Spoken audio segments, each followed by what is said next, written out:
H-U-L-L-C-I-T-Y.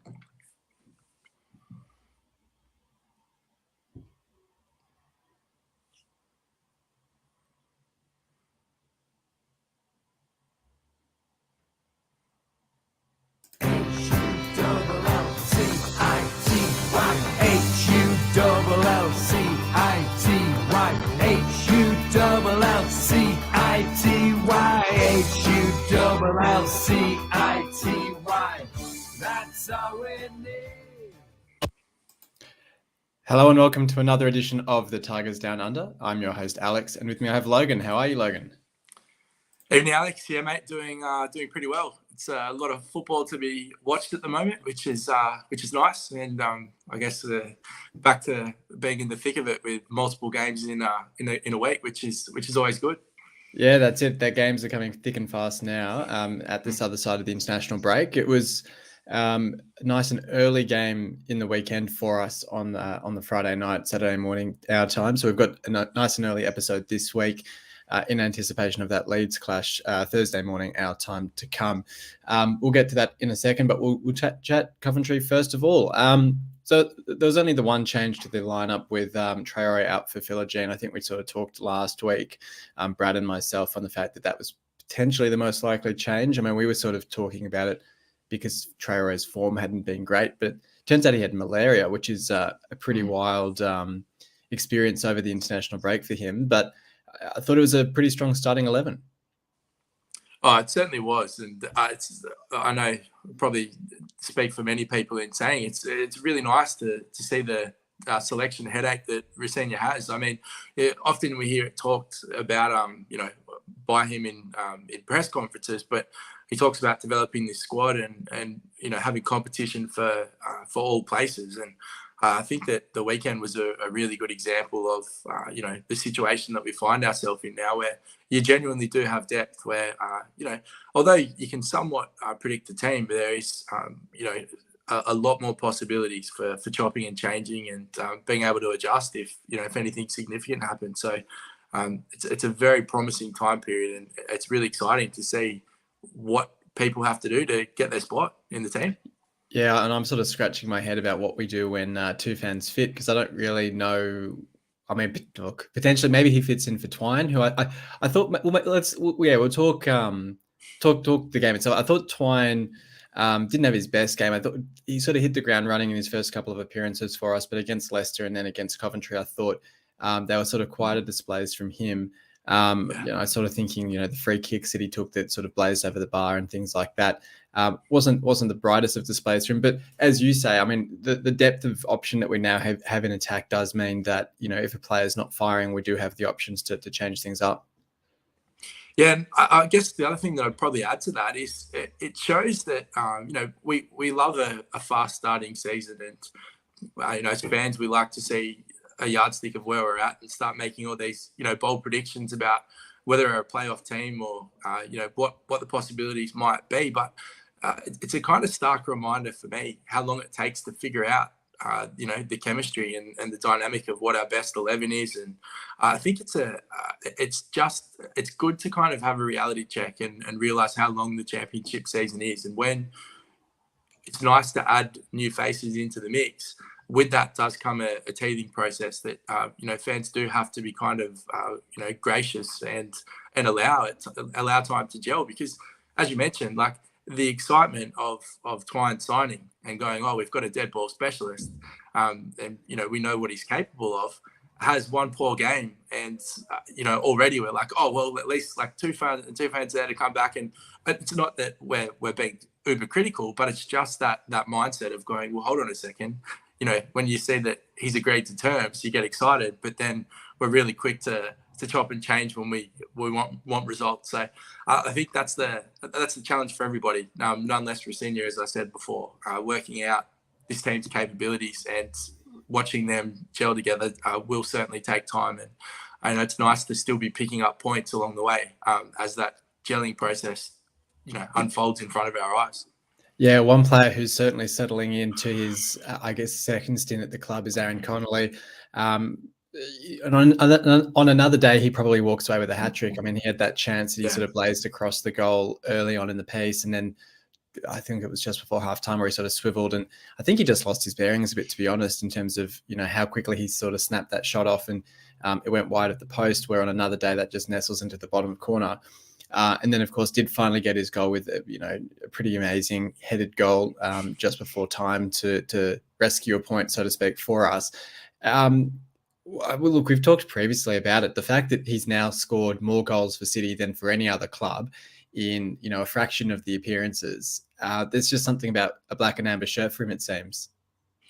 Look, there was a reason that I picked him as my player of the season in the preseason, because I genuinely have. You know, when we met with the Holland Back guys and did the season launch, I think we were all kind of in agreement that we had seen like glimpses of his brilliance, and the question was whether he's going to be fit. And I think the fact that he's been managed and hasn't just been thrust into the 90-minute performances has really given him that foothold to actually get some base level of match fitness up, and because he has been managed well. We're now seeing the fruits of the quality that he does have. And I guess the exciting thing for that is we're still only 6 games into the season. And to see the clinical finish that he provided to rescue a point. And as you mentioned, there's certainly other opportunities missed in the game, but it did just continue to reaffirm the potential that he does have. And I think pending him staying fit, which was what we kind of said was going to be the biggest issue, I think that there's no reason why he can't just continue this goal scoring run. So certainly an exciting player to watch, and it was a fantastic finish that that reverse header, whatever you want to call it. It was almost a shock when it went in, to be honest, because the angle that his body was at kind of looked unnatural to be able to direct the ball in the manner that he did. But yeah, I think he's a fantastic player, and to see what we've seen already, it's certainly promising. Yeah, and the assist supplied there by Tyler Morton on debut off the bench. I think the kid was so excited he forgot to put his shin pads on. He was sort of running around with very low socks, which I thought was an interesting look. But look, I thought he looked brilliant. As Rosenia said, it was basically his first minutes of any sort of football in about 5 months, because he didn't have a preseason, and yeah, he certainly didn't put a foot wrong. No, and I think exactly I feel like we're banging the same drum, but this is the difference in having a squad. Having players like that we can just pull from nowhere.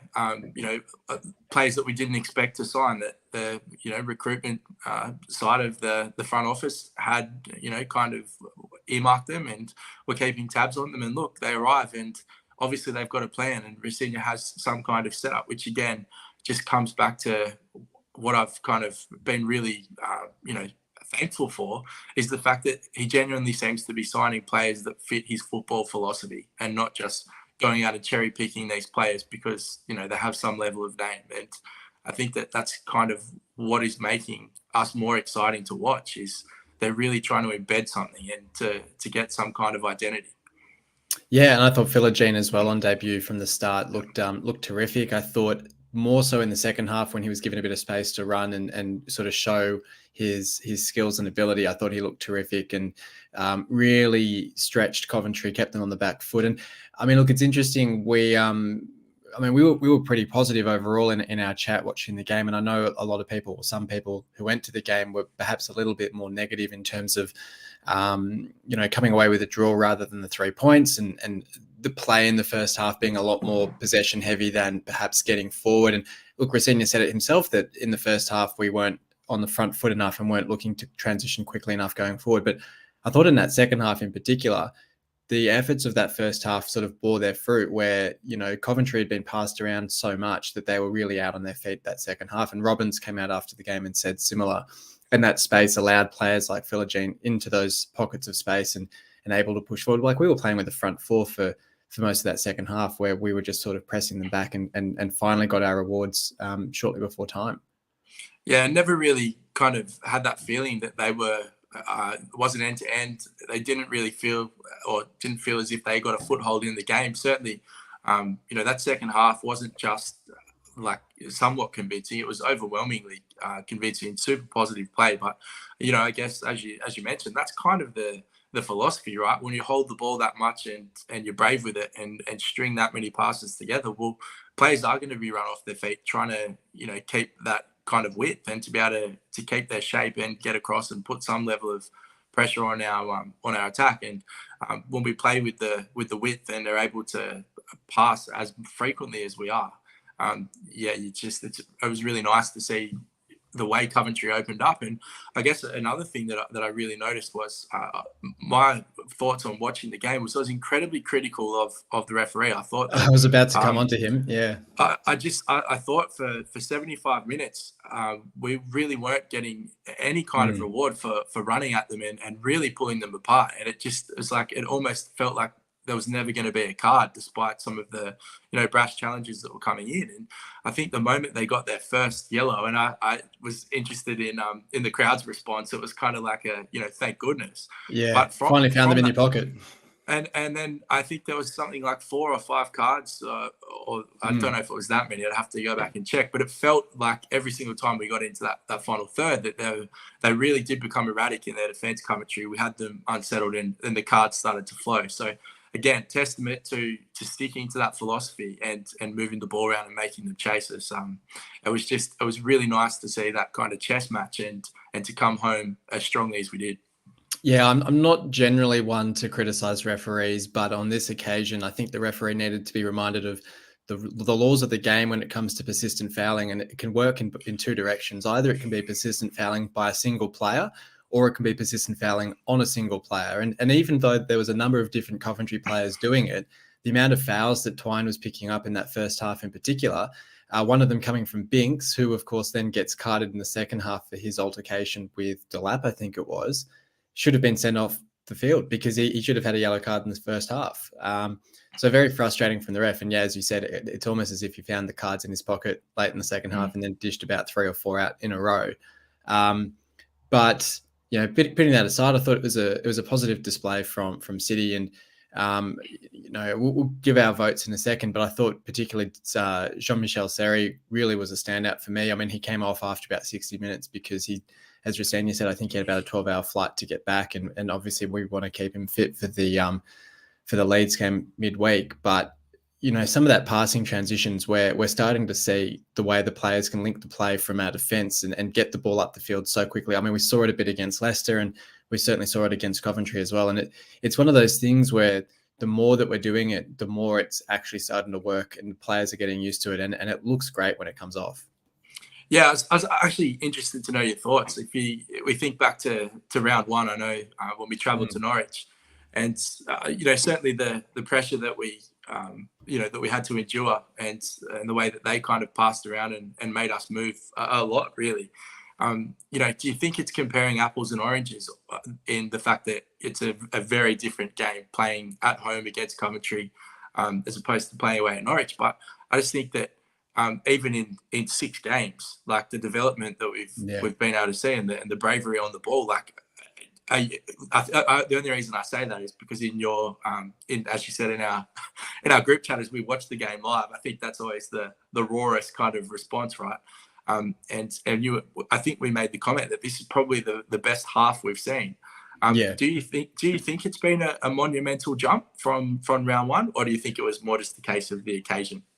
I think there's a few different factors. Norwich have been one of the best starters to the season, which really surprised me because I think they had a pretty average off-season, so the expectations were reasonably low for them. So the fact that they played so well against us probably made that performance feel even worse than it actually was, because they've now gone on and had some really great displays in subsequent games. But as you say, I think playing at home, the fact that the squad has, been completed, so to speak, we've brought in a couple more signings, the players have played a few more games together, got some runs in the legs as well. All sort of combines to show that we're sort of gradually building into this season. I mean, we've just come off the international break where presumably a number of the players have been able to get some more training sessions in as well with Rossini. So it's all really impressive and really exciting. And I think, and we'll come on to it in a little bit, but talking about the Leeds game, I think is going to be almost the ultimate test of saying, it's going to be almost a sold out MKM Stadium on a Wednesday night against a relegated team, close rivals. everything's sort of set up for it to be sort of that really good yardstick of how much we've developed and come on under a senior. Yeah, I think you're right. And I asked that question hesitantly because I know that every game in the championship is so vastly different. I'm just interested to see, the level of growth, if any. And I think, as you say, that there's probably no greater test than, arguably our greatest rivalry. I think, the fans certainly see it as the game that we circle. And yeah, I'm really fascinated to see what it looks like and how we handle the pressure. No doubt. Well, how about if we'll do our votes for this game, we'll move on to some more of that discussion. So did you want to go first? Yeah, so I think I agree with you. You've touched on it. Seri, I think was the kind of clear standout. The way he moved the ball and was just everywhere, especially considering the fact that there's international duty to contend with. I thought he was brilliant. So I gave him my 3 points.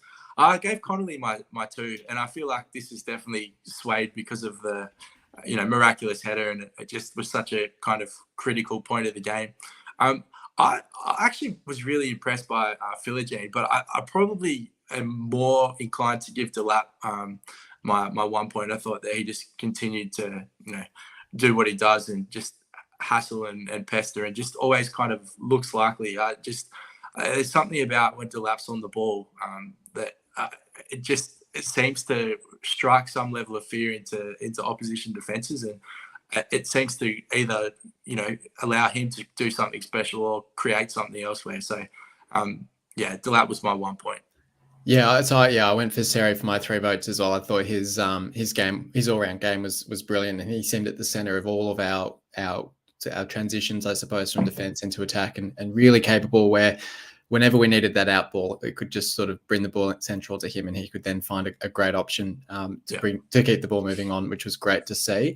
I went Delap for the 2 votes. I thought I think he's added another string to his bow with this playing out on the right-hand side. And even though that was a bit less effective in the first half, I still thought he was really capable out there and really harried the Coventry defence and really kept them on the back foot. And then he moved more central in the second half and was providing a really stern test for them as well there. And getting under their skin as well with that sort of scuffle in the middle of the field. I think he sort of launched himself into their keeper. I think that was after the goal. I think there'd been an incident. We tried to grab the ball from the goal and he'd been in a scuffle again. So I think he was probably getting a bit of retribution in that sense as well. So maybe he's learning a bit from Connolly last season, who was sort of the king of that sort of stuff as well. So I think he's really proving himself a really physical contestant in those sorts of contests. And then when Connolly for the 1 vote, I mean, he had the biggest chances of the game and got the goal as well. So couldn't go past him for the 1 vote. Yeah.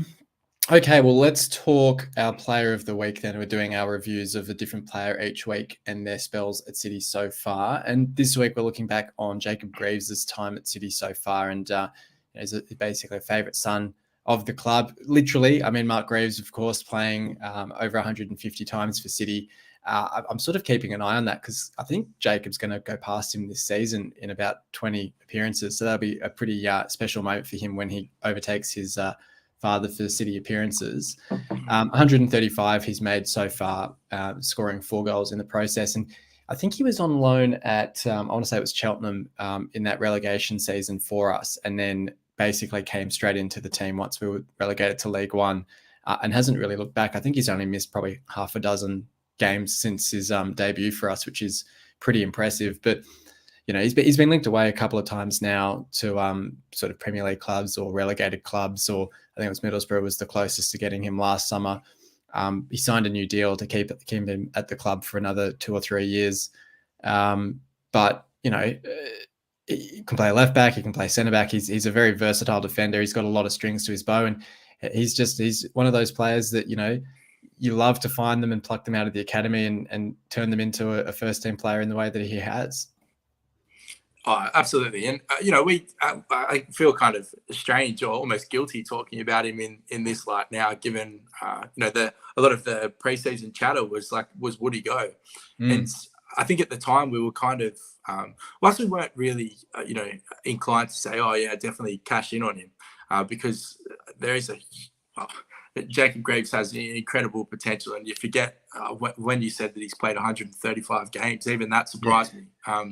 As to I think he's only 23. It's crazy.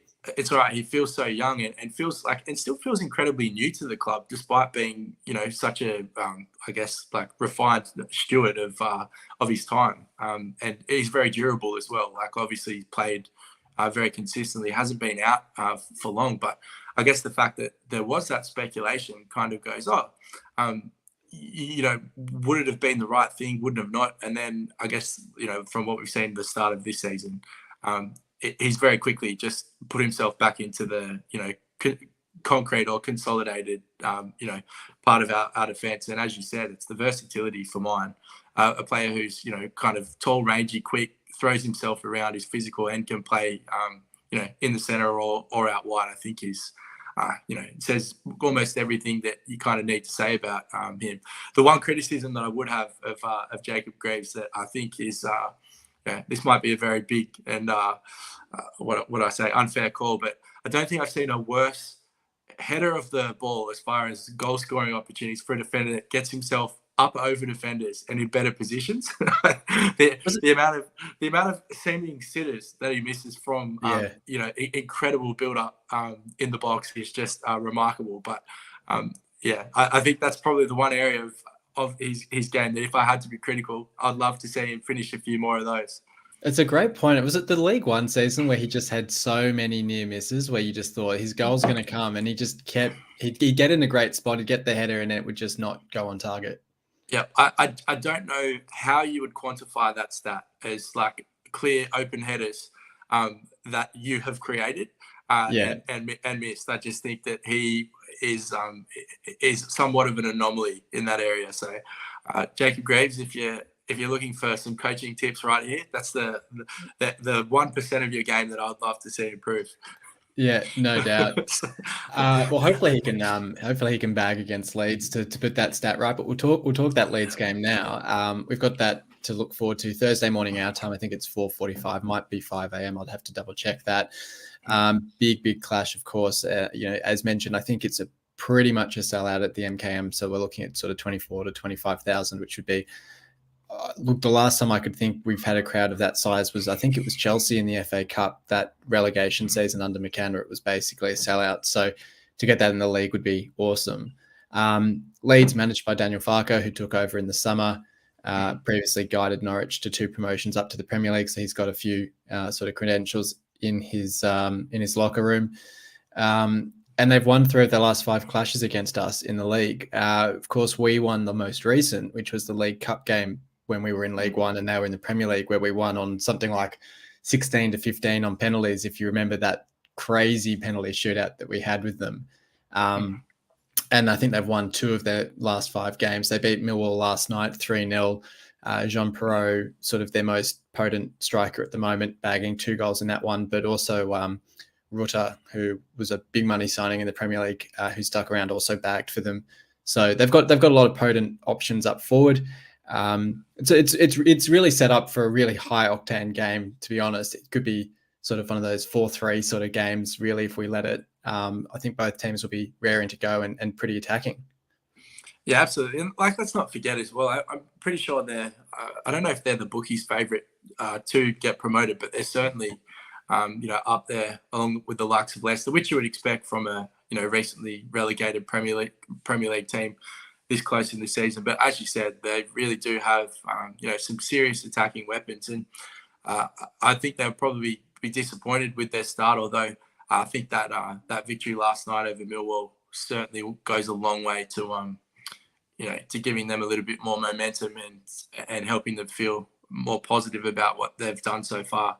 I think this is going to be, as you said, a very high octane contest, and one that is strange because 7 games into the season, you're not really seriously talking about promotion and all that kind of stuff. But the fact that it is a derby, add into the equation that we haven't played each other in a championship fixture because of the Premier League Championship League One differences that we've had over the last couple of years.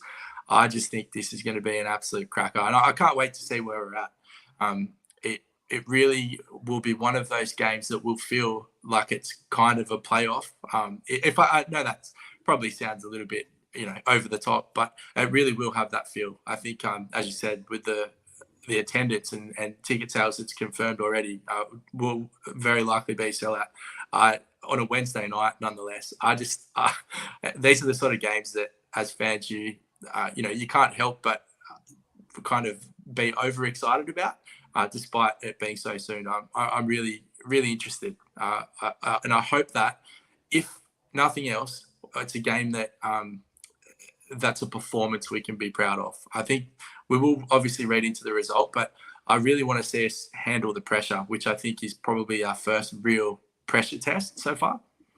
Yeah, and I think that's the point there about the performance, because I think that's something that got lost a little bit with the Coventry result for some people, was the overly critical response to that game. I can't help but feel was kind of coloured by the fact that we were behind for so long in it, despite the fact that Connolly had those really good chances in the first half, where you have to think, if he puts one of those away, maybe people watch that performance in with sort of much more positive eyes, I suppose. So I think that point about the performance is a really good one, that I think even if we lose to Leeds on Wednesday night, it's to not lose sight of the fact that if it's a positive performance, is to take heart from that. We're not going to go the whole season undefeated. There will be blips, there will be games that we drop. And it's all about having that consistency of performance, which will mean over the 46 game season, we'll come out, top 6, top 4 sort of team, if we can keep that consistency of performance going. And the one thing that I'd probably add to that as well, and I don't know, I'm happy for you to correct me if you feel otherwise, but when you look down the kind of the championship table and you just look at the quality of, I guess, what you would call recent, Premier League teams, like there are some very, very big in the championship that, would consider themselves or have been like kind of mainstays in the Premier League recently. I don't think Coventry fit into that bracket where they're necessarily viewed that way by the fans.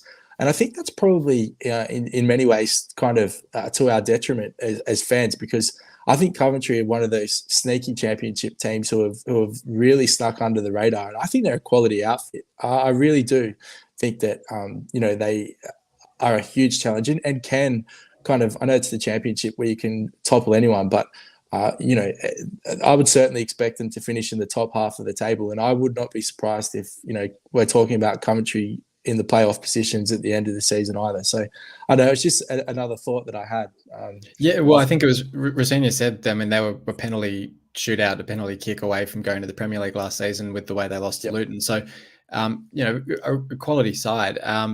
And as you say, I look at Leeds, I look at Southampton, I look at Leicester. We've already knocked off Leicester. Southampton having all sorts of troubles. They've conceded 9 goals in their last 2 games. West Brom, Watford. I'm trying to think of Norwich, I suppose, as teams with parachute money. Well, we've already played Norwich as well.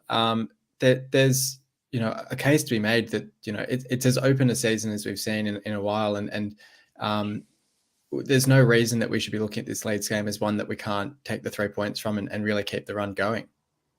No, absolutely not. And I think that, exactly like Coventry, we can feel somewhat disappointed that, on another day, that's certainly 3 points, especially after the second half that we talked about. But I genuinely do feel Coventry are a stern test. I think Leeds are certainly a level up in, as what we can expect for them. And I do think that if you do go and get, and this is where we've got to not be carried away as fans, but can't help ourselves. If we do take 3 points against Leeds, and as you said, I totally agree, we have no reason to play them with fear.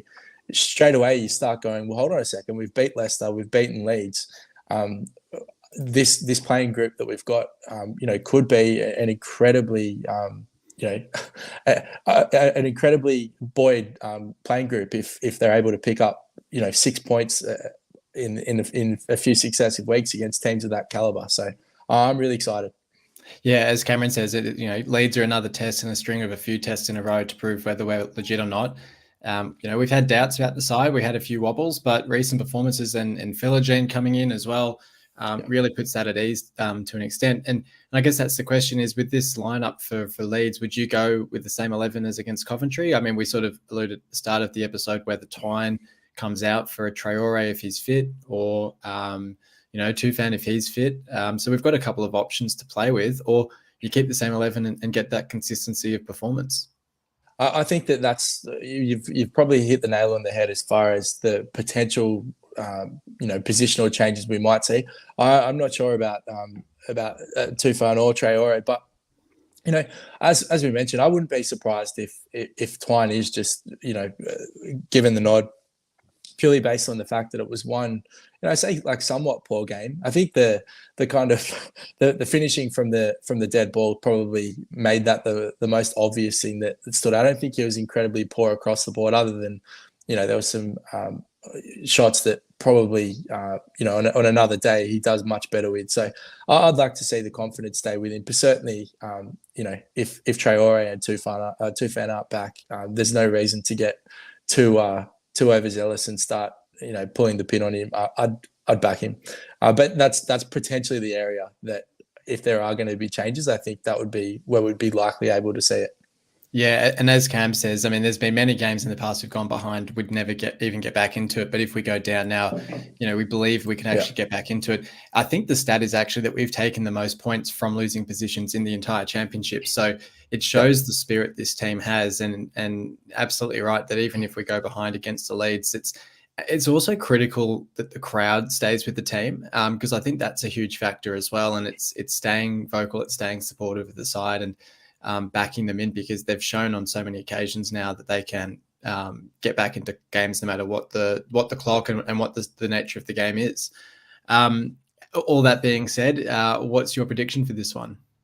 I feel like this is one of the more impossible predictions that we've had thrust upon us.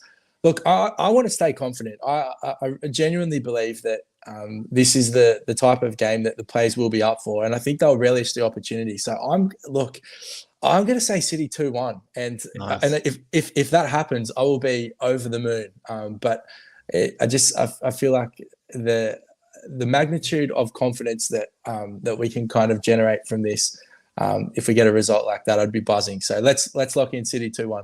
I'm going to go City 2-0. I'm going for the clean sheet. I'm going Connolly and Delap at the double to get us the win. Then I think the MKM will be absolutely rocking. So fingers crossed that is the result.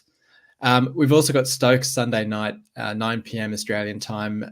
Great time slot for us over here to get along to watch the game. A few of us are going to head down to the Cheers Bar, which we haven't been to in a few years. I think the last time I was there was our League One promotion game where Malik Wilkes scored the penalty to see us go up as champions, which was a really great night. So looking forward to that one immensely. Of course, our record against Stoke is absolutely awful. I think we've lost 4 of the last 5 against them, and I think it goes back even further than that. So the only one I can remember is I think Bowen scoring a double in a win over them at the MKM a few years ago. So not a great record against them, but in saying that, I think they've got 1 win and 4 losses in their last 5 games. So they're really sort of struggling under Alex Neil to start the season. I think they made something like 10 or 12 signings in the summer, but it feels a bit like that might have been quantity over quality, given how they've started the season. So it's an interesting one in that sense, but it's one of those games that just feels like no matter what their form, they always seem to turn up against us. Yeah, absolutely. I was going to say it almost feels like City are the team that plays Stoke back into form. So let's hope that hoodoo ends this weekend. Yeah, no doubt. Obviously hard to talk lineup changes before we've even played the Leeds game for this one, but I guess as an away game on the weekend, only about 3 days after that Leeds game, I suspect we'd probably see a bit more rotation in that one. It'll be looking an interesting opportunity to see whether you see like a Lakilo or someone like that thrown in from the start. He's looked promising off the bench. I think it was the Blackburn game he got a start in as well. So look, it'll be interesting to see how we sort of manage the squad and how we rotate as we start to see, as you said at the start of the episode, we're starting to see these games coming thick and fast now. Yeah, I think even to try and hazard picking that squad or that lineup would be like shooting fish in a barrel. But I guess again, it's the confidence of knowing that the playing roster that we do have and the rotation, it's somewhat exciting, because when you see those games now, it almost feels like a cup fixture in some ways, where players who have been itching to kind of get some minutes get a championship fixture to do it in. And that's really their only opportunity to try and kind of, overthrow the person in front of them. So I think that's a really promising position. And as you said, like the challenge in playing Leeds and then traveling to Stoke is like two very different football matches, and three days apart or whatever it is. So a fascinating week of football. Yeah, and actually the other player we didn't touch on as potentially coming in would be Tyler Morton, who could get a start either against Leeds or Stoke. And I'd sort of see whether it would be interesting to see how he's used, but whether we sort of alternate him with Seri, where perhaps one starts a game and then the other comes off the bench, and then vice versa in the following games. But it's great to see him being so capable against Coventry on Friday night and showing how able he can be to be that deputy to Seri, or whether he plays alongside him in place of Slater as well as the other options. So he really gives us a lot of flexibility as well. Absolutely. And, I guess the fact that he was not only able to kind of get minutes on, what are we talking? What day is it? Yes. On Friday, the Friday. Not only was he able to get minutes, but he was also able to contribute, with the assist. So I think that in itself will be, certainly a huge bout of confidence for him, and he'll be itching to get more minutes and prove to us what he can do. Absolutely. And the score prediction for this one? Look, I don't know if this is just a kind of a stigma attached to Stoke, but I expect a low-scoring game. I'm going to say City 1-0.